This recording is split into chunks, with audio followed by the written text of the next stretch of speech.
Who they? Give me 1 second, y'all. How you guys doing? We're definitely gonna take some calls. Give me 1 second. We just get some more lighting in here. What's going on, Who They Nation? What's going on? It's your boy Ace Boogie. Definitely gonna be taking some calls. Put the actual number in the link. Definitely gonna be taking some calls. Oh man. All right.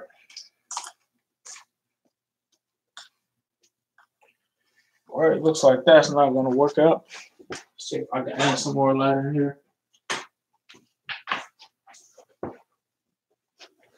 All right. What's up, y'all? What's going on? Who they? What you guys want to talk about tonight? You can call me at 513-599-0550. I will take your calls, take your questions. We'll see what's going on. What you guys got going? Once again, let me go ahead and post that in the chat.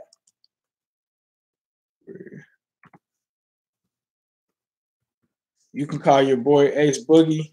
I will take your questions. Right now, I am at the house, chilling in the house. Okay, I just posted the number. Wait for you guys to call me. Hold on 1 second. See, I might have my do not disturb on. Let me take that off. Hey, appreciate that, Juggling Isaac. What's up, man? TJ, what's up, man? Happy birthday to TJ, bro. Let's see, I missed a call. I'm going to call back. Call him back. Let's see. I'm missing calls. Hold on. All right, here we go. First call of the night. Welcome to New Stripe City. It's your boy Ace Boogie. Who do I have the pleasure of speaking to? Stephen Lee. Hey, what's up, Steven? How you doing? Hi, what's up, man? Where are you from, Steven? Lancaster, Ohio. Okay, that's what's up, man. What question did you want to ask me?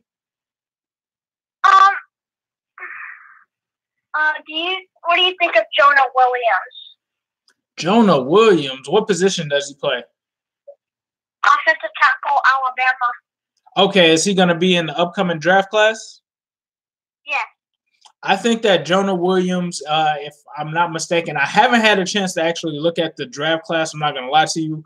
I would think that if he's a guy is he projected to go in like the first round or the later rounds?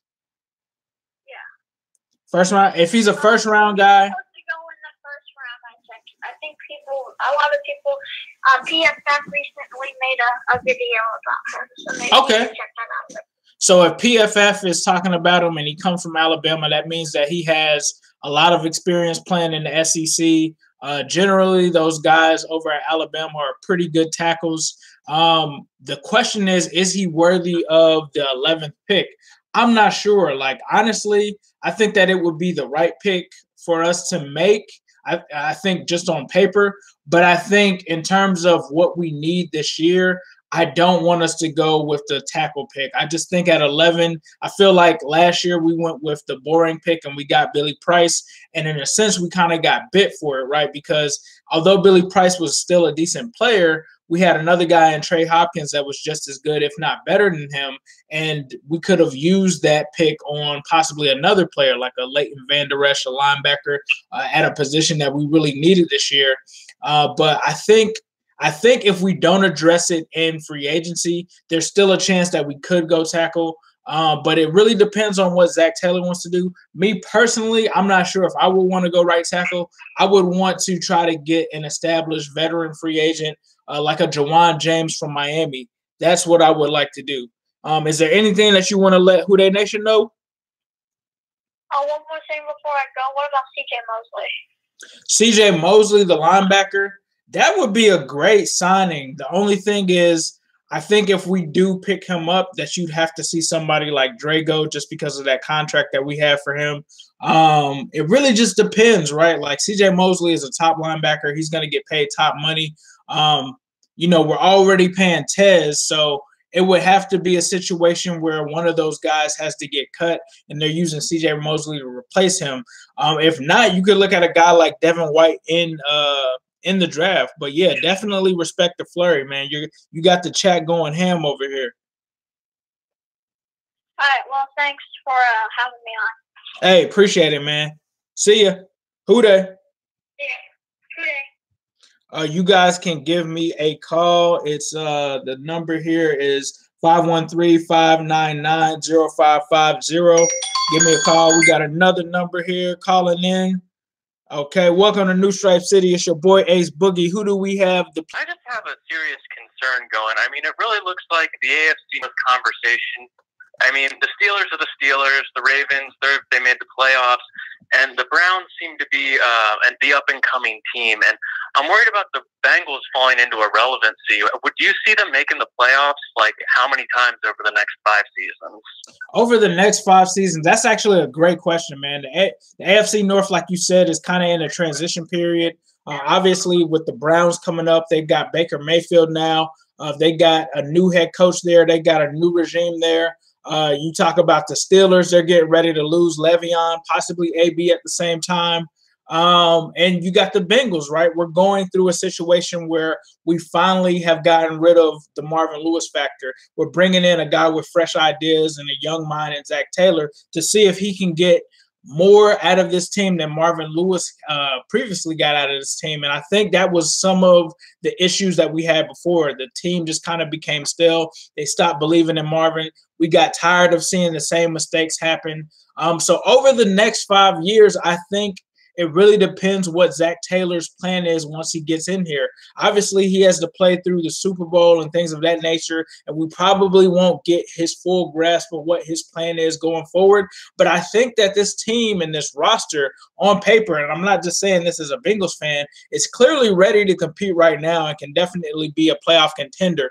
My thing is, can Zach Taylor come in and tweak this thing to the point where we can become sort of similar to, and I hate to use the Sean McVay thing because everyone's supposed to be the next Sean McVay, but I'm just looking at the situation where the Rams had Jeff Fisher, who kept going 7-9, 7-9, 7-9. And then once they got some new blood in there at coach, he really just made a couple of tweaks to the roster and to the game plan and had Jared Goff looking like a totally different quarterback. If that's the strategy that happens once Zach Taylor gets here, I can see the Bengals definitely being a respectable team that can compete for the playoffs. Now, will I say that they will be the outright AFC North champs next year? I don't think so. I think that we have to take it one step at a time. But the thing that I'm positive about is the fact that Marvin Lewis, basically did whatever he could to have this team not perform as well as they should, and we still weren't that bad. So I think if you can at least win 3 more games than you did this season, that we're definitely going to be in the mix. And I think if you look through the next 5 years, depending on what they do at the quarterback position, what they do on the offensive side of the ball, I think you will see the Bengals contend. But I think that we're actually going to be contending in a weird way with the Browns and the Ravens. And I don't know where the Steelers are going to go after this. Yeah, I think those are a lot of good points.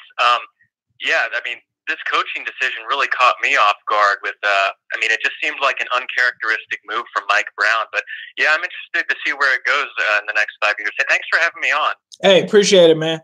All right, brother. Who dey? Who dey? Oh, yeah. It's your boy Ace Boogie on New Stripe City. We've got some more people calling in.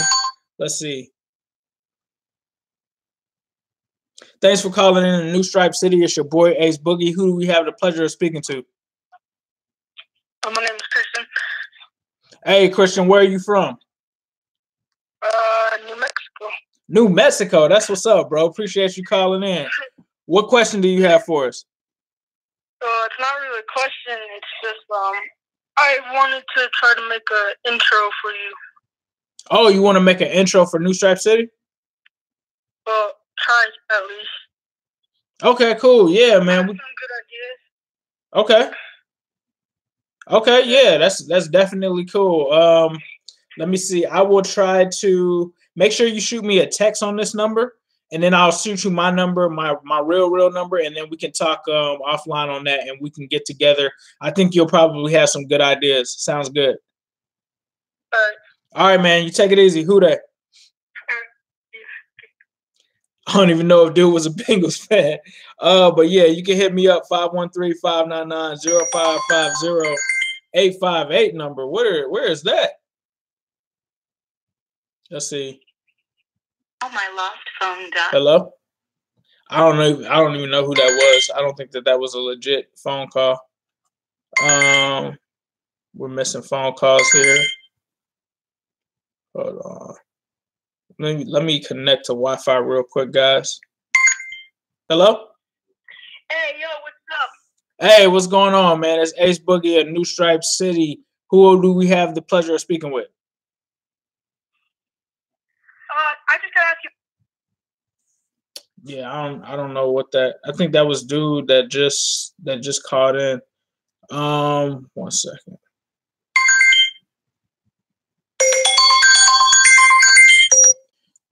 All right. Thanks for calling New Stripe City. It's your boy Ace Boogie. Who do we have the pleasure of speaking with? Hello?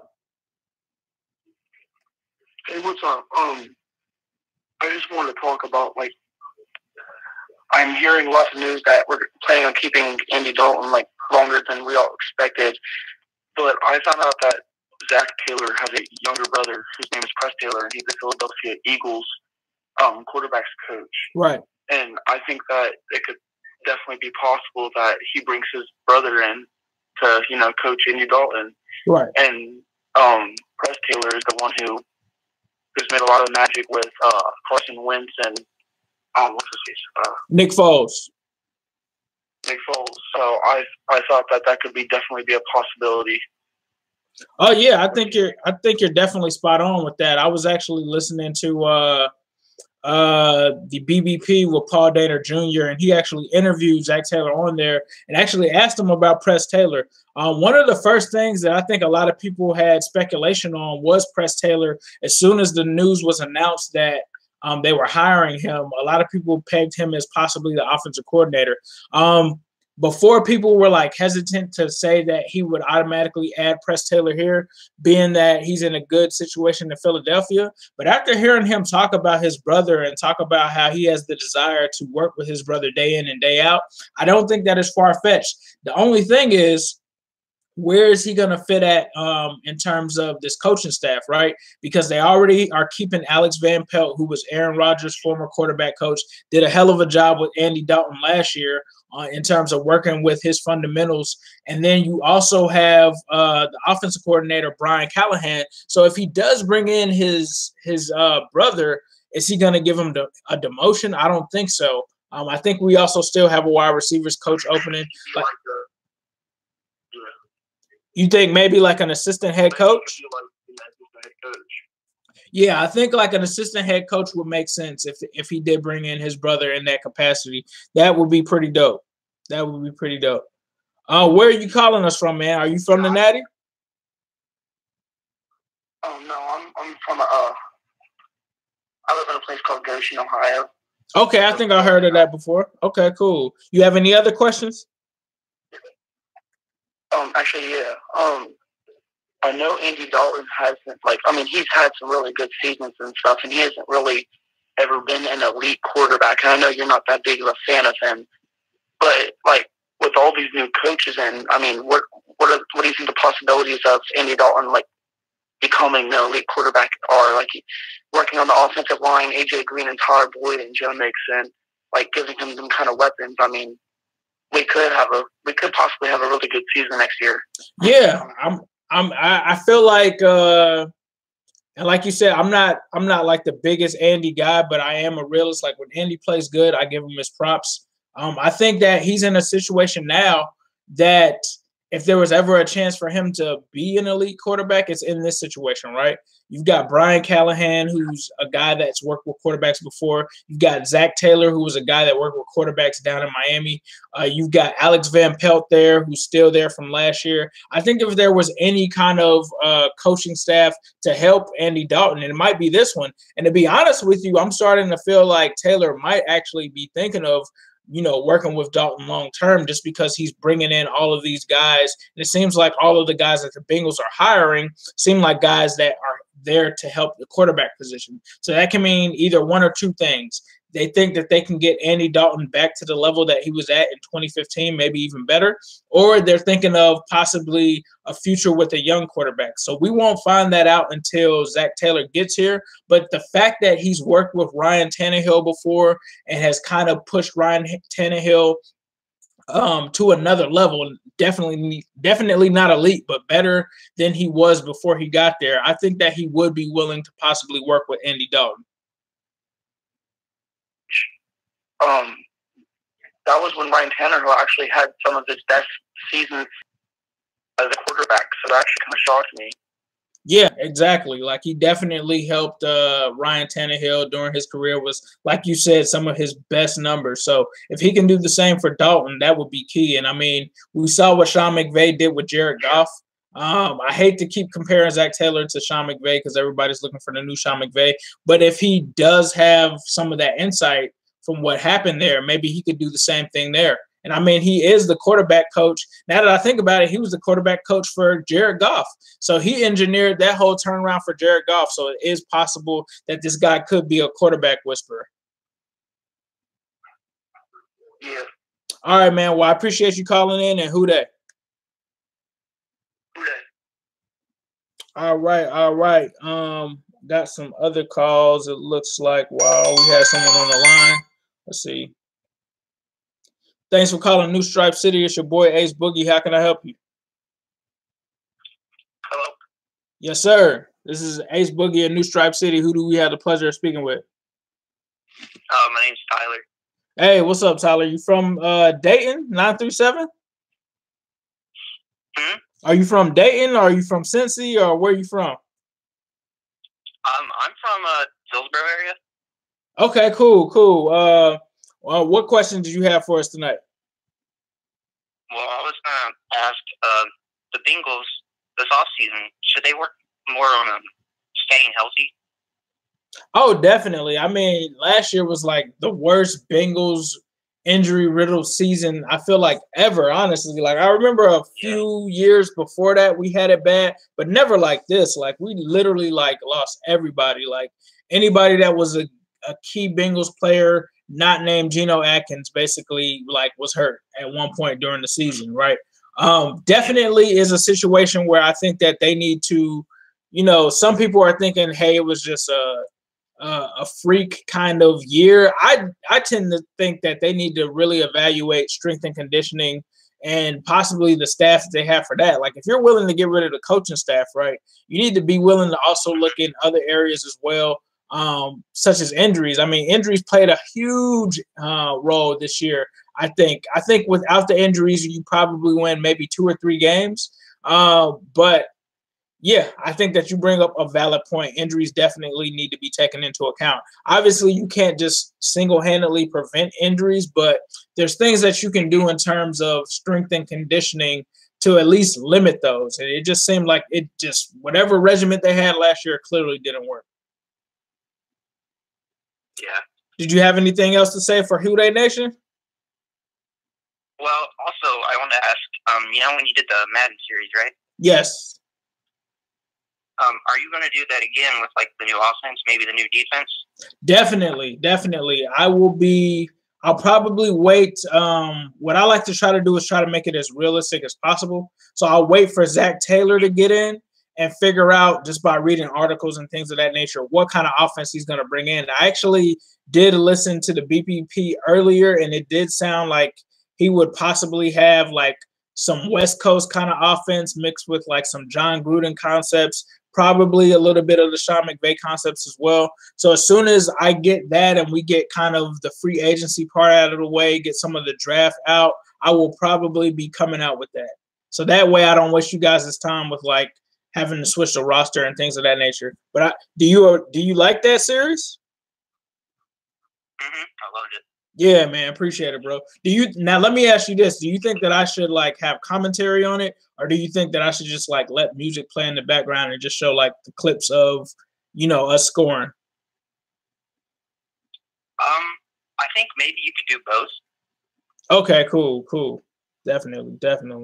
Okay, appreciate it. I'm glad that we have a fan of Game of Stripes. For you guys that are new here, I do a segment called Game of Stripes where I do like a Madden version, like a little Madden series where I update the rosters, have the new draft class, have the free agents that have signed and all of that. And I like to throw out what could be potentially the new offense. So I do playbooks and all kind of stuff on that. But hey, man, I appreciate you giving us a call. And do you have anything to say to Who Dey Nation? I want to say perfect and nothing wrong. Yes, sir. All right, bro. Who Dey? All right, man. I'm loving this. It's your boy Ace Boogie. Who do we have the pleasure of speaking to? What up, Ace? This is Curtis. Hey, what's up, Curtis? Where you from, Curtis?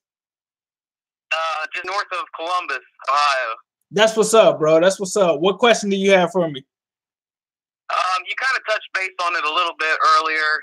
I was going to ask about this season, since we're doing such a big change in the coaching.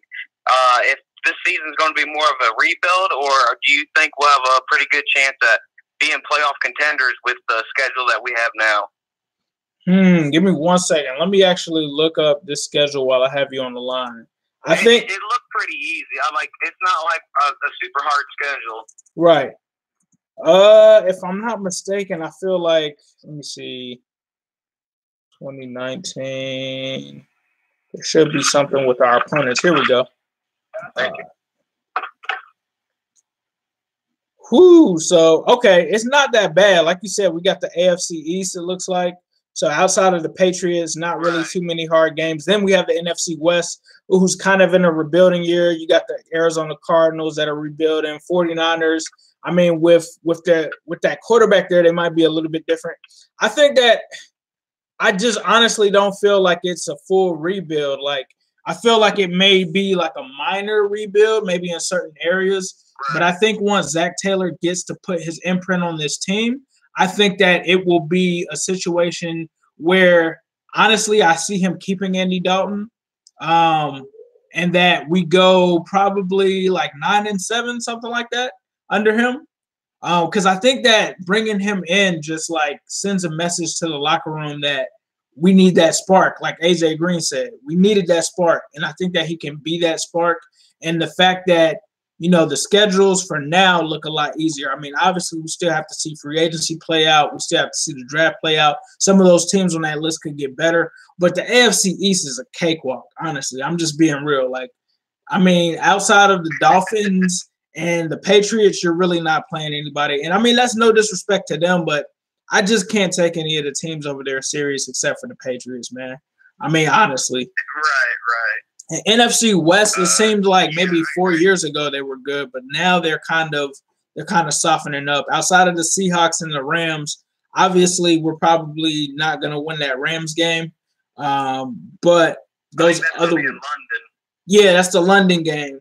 So I think those other 3 games, though, maybe the Seahawks is a harder one, but I think those other couple of games we can win. And if we kind of split with some of our own divisional teams, I think we can at least get 9 games. Yeah, it's not too bad for a whole new coaching staff change in the first year. So I wouldn't be too unhappy about that. Right. Now, if it was like a thing where Zach Taylor gets here on Monday and he's like, I'm trading Andy Dalton tomorrow and we're drafting a quarterback, then obviously that's like a full rebuild. But I think that the safe way to play it is to still try to contend for this year. And maybe even if you do keep Andy, maybe you draft another quarterback to sit behind him, a la Pat Mahomes, or a situation like, hopefully not like Brett Favre and Aaron Rodgers, not taking that long to play out, but kind of having that quarterback and waiting. If you do choose to play it that way, that will probably be the safest way to do it. Yeah, no doubt. I agree with that. All right. Anything you want to say to Who Dey Nation, bro? Who Dey to every one of your subs and everyone out there that's pulling for the Stripes. Much love, and we definitely need to stay diehard fans. Definitely. Through all the trouble and success. I mean, that's what makes diehard. That's definitely what makes diehard, bro. That's why we're like way better than other fans. Like, I mean, it's easy to cheer for the Patriots, right? It's easy to be a Patriots fan. It's easy to be a Squealers fan. To actually be a Bengals fan, you have to be emotionally involved with this team, and you have to be. I feel like a lot of our fans, we're like more than your typical fan. Like, we know our research, we know about different players and all of that. You have to be, man, for sure. Exactly. For sure. I mean, you can't, like, what's nice about being a Bengals fan is, like, if you're a Bengals fan, that's because you're a fan. It's not because they're Super Bowl winners. So once we do get that Super Bowl, we're gonna have to weed through which ones are just jumping on the wagon. Right, exactly, bro. We're gonna have to have like I don't know. Like, I know in my life, if the Bengals ever make it to the Super Bowl, I'm going, bro. I don't care what I have to do to get there. I'll meet you like, down there. Oh, bro, we have to, like, if that happens, we have to have like some. Yes, that is correct. Okay, so what happens if he pulls Josh McDaniels and we get hung out to dry? What do you think because I imagine they're going to have a backup plan. What do you think that would consist of? I think if that does happen and Zach Taylor pulls out, I think that their backup plan might be possibly Eric Bieniemy. I mean, he was the only other guy that they interviewed, if I'm not mistaken, that is still out there. Like, I mean, nightmare scenario would be Hugh Jackson, right? Like, that would be like the worst thing ever. You go from like Zach Taylor to no Eric Bieniemy to Hugh Jackson. That would be the worst. But I think, like, if it's not, I don't even know how I feel about that. I mean, honestly, I might even want Shane Waldron over Hugh at this point, man. It's pretty bad. But I think if talk about that. That's scary. But what's crazy is like how the coach ended up getting that Frank White guy. That was the guy I wanted to be our offensive coordinator. I wanted us to go out and get him because I figured that he was pretty good coming from Philadelphia. So, I mean, I think the Josh McDaniels situation, I feel like is a little bit different just because he's an offensive coordinator. He'll kind of get to handpick what job he wants. With Zach Taylor being a quarterback coach, normally those guys don't get offered head coaching jobs, so he has to take it, right? You would think. I mean, if he wants the experience, I definitely would if I was in issues. I mean, the roster is loaded with talent. Why would you not? Yeah, exactly, bro. Like, this roster, like, is just, you hit the nail on the head. It's loaded with talent. You're in a situation where obviously you're not going to be going next year. Look, we kept Marvin Lewis for 16 years. You've got a team that drafts well. We could do a lot more in free agency, but it seems like this team is kind of turning the corner and giving up some of their old ways, letting Ketty Blackburn and Duke Tobin kind of run this team. And I think if Mike Brown keeps doing that, which is the right thing to do, I think that they'll start to make better moves going forward. So I think this is definitely, in my opinion, I felt like it was the most ideal opening on the market. And I'm not just saying that from a Bengals fan perspective. I'm talking about with the talent on the roster, to be able to feel comfortable within that position and have job security. And then, some people might say Cleveland. Who wants to live in Cleveland, right? I'd rather live in Cincinnati over Cleveland any day of my life. Like, I don't care if Baker Mayfield is still there. You still have factories and sadness, and you would never want to live in the Mistake by the Lake. So, I mean, at the end of the day, I think that Cincinnati was one of the highest places for anyone to go. I agree with that. I do. All right, bro. Well, I appreciate you calling in, and who dey, brother? Hey, man, I appreciate you having me. Save my number, bro. Yes, sir. Will do. All right, guys. I have to call it for tonight. I know we got another Bengals podcast going on. I don't want to cut into them, but I appreciate you guys coming through. I will do this again. And as usual, I will leave you guys with a who dey all day, every day, and especially on Sunday.